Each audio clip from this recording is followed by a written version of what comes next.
বৈঠকের আগে বোমারু বিমান উড়িয়ে মার্কিন প্রেসিডেন্ট ডোনাল্ড ট্রাম্পকে রীতিমতো স্তব্ধ করে দিয়েছেন চীনের প্রেসিডেন্ট শি জিনপিং।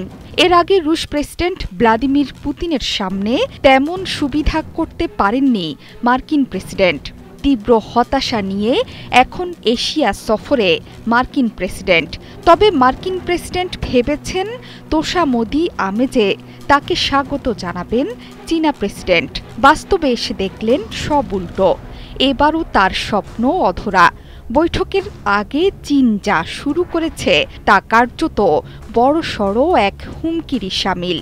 প্রথমত, দক্ষিণ চীন সাগরে মার্কিন নৌবাহিনীর একটি হেলিকপ্টার এবং একটি যুদ্ধ বিমান আধা ঘণ্টার ব্যবধানে বিধ্বস্তের খবরে তোলপাড় চলছে। কৌশলগতভাবে গুরুত্বপূর্ণ জলসীমায় ঘটে যাওয়া ঘটনার তদন্তে নেমেছে মার্কিন নৌবাহিনী। সেই সাথে খবর এলো তাইওয়ানের উপর বোমারু বিমান উড়িয়ে দিল বেইজিং। স্কিন শুষ্ক রুক্ষ হয়ে যাবে বলে কি বাইরে যাবে না? জাস্ট 1 2 3 4 করো, স্কিনটাকে রিভাইভ করো। এই ঘটনার পর রীতিমতো তোলপাড় চলছে পুরো এশিয়া জুড়েই। এসব ঘটনায় স্পষ্ট ট্রাম্পের আগমনে ক্ষুব্ধ চীনের প্রেসিডেন্ট শি জিনপিং। সংঘর্ষের মহড়া অনুশীলনের জন্য চীনের কিছু H-6K বোমারু বিমান উড়েছে তাইওয়ানের কাছে।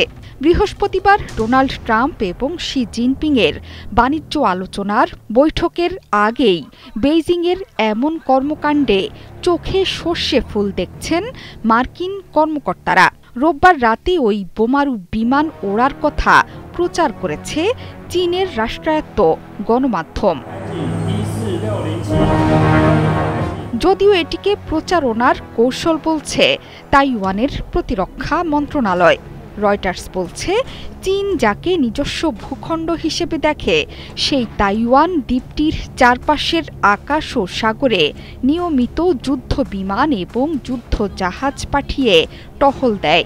বলা হয়েছে, সেদিন বেশ কয়েকটি J-10 যুদ্ধ বিমান একটি নির্ধারিত আকাশসীমা লক্ষ্যস্থলের দিকে যুদ্ধের ভঙ্গিমায় উড়ে গিয়েছিল। আর অনেকগুলো H-6K বোমারু বিমান তাইওয়ান দ্বীপের আশপাশে আকাশ এবং জলসীমায় অনুশীলন করেছে।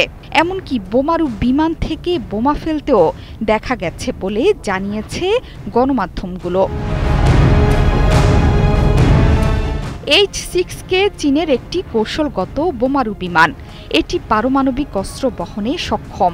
সোমবার তাইওয়ান প্রণালীতে 3টি চীনা যুদ্ধ বিমান এবং তাইওয়ানের দক্ষিণ পশ্চিম দিকে একটি সহায়ক সামরিক বিমানের উপস্থিতি লক্ষ্য করা গিয়েছে বলে জানিয়েছে তাইপে। মার্কিন প্রেসিডেন্টের এশিয়া সফরে চীনের এমন কর্মকাণ্ডে রীতিমতো আলোচনার ঝড় বইছে। চীনের মধ্যে পরোক্ষভাবে সতর্কবার্তা দিয়ে রেখেছে যুক্তরাষ্ট্রকে। দেশের পররাষ্ট্রমন্ত্রী ওয়াং ই বলেছেন, বহুমুখী বিশ্ব আসছে। অর্থনীতি ও বাণিজ্যকে রাজনৈতিক রূপ দেয়া এবং কৃত্রিমভাবে বৈশ্বিক বাজার বিভক্ত করা, শুল্ক যুদ্ধের পথে হাঁটা বন্ধ করতে হবে। এছাড়া বারবার চুক্তি থেকে সরে আসা এবং প্রতিশ্রুতি ভঙ্গ করা, পাশাপাশি গোষ্ঠীভুক্ত ব্লক তৈরির প্রবণতাকে বহুপাক্ষিকতার জন্য অভূতপূর্ব চ্যালেঞ্জ হিসেবে দেখছে চীন। জোহরা চৌধুরী সেতু, ৭১।